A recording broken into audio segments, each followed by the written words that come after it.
नमस्कार। आकाशवाणी जयपुर अजमेर से प्रस्तुत हैं प्रादेशिक समाचार।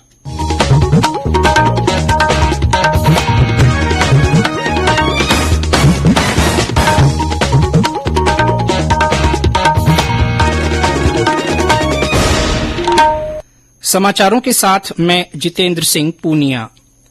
प्रधानमंत्री नरेंद्र मोदी ने कहा है कि वर्ष 2023-24 के बजट में सबसे अधिक महत्व युवा वर्ग और उसके भविष्य को दिया गया है। आज नई दिल्ली में कौशल और शिक्षा के माध्यम से युवा सशक्तिकरण विषय पर एक वेबिनार में श्री मोदी ने कहा कि बजट में शिक्षा व्यवस्था को व्यावहारिक और उद्योगों के अनुकूल बनाने पर ध्यान केंद्रित किया गया है। श्री मोदी ने कहा कि युवाओं को कुशल बनाने और भविष्य की मांग को ध्यान में रखते हुए शिक्षा के क्षेत्र में परिवर्तन किए गए हैं। प्रधानमंत्री ने कहा कि नई तकनीक की सहायता से कक्षाओं को आधुनिक बनाया जा रहा है। अब अध्यापकों की भूमिका कक्षा तक सीमित नहीं है और तकनीक की बदौलत आज दुनिया भर की सूचना सुलभ हो गई है।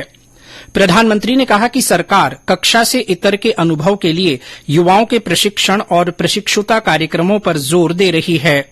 श्री मोदी ने कहा कि प्रधानमंत्री कौशल विकास योजना 4.0 से आने वाले समय में लाखों युवा अधिक कुशल बन सकेंगे।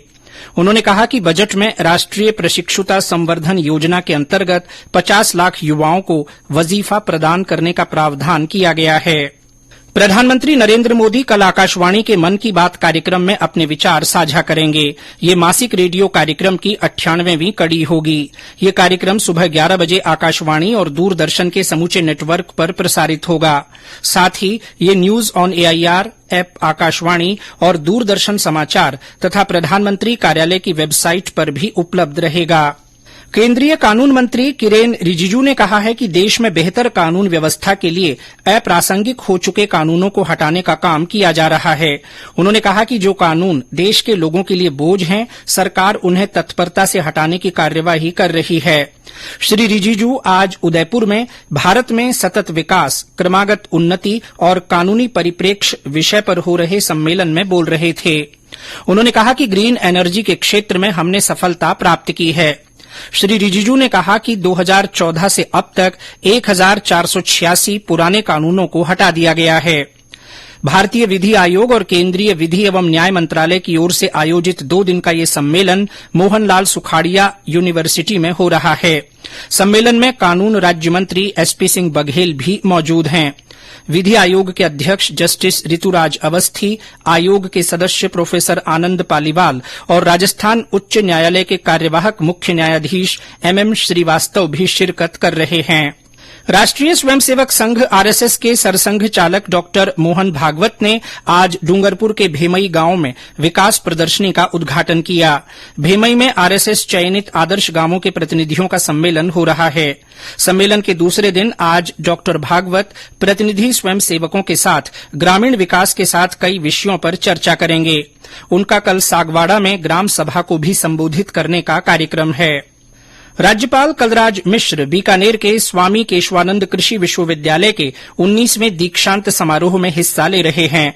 विश्वविद्यालय के कुलपति डॉ अरुण कुमार ने बताया कि समारोह में 15 विद्यार्थियों को स्वर्ण पदक, 1793 विद्यार्थियों को स्नातक उपाधियां तथा 42 विद्यार्थियों को स्नातकोत्तर उपाधियां दी जाएंगी।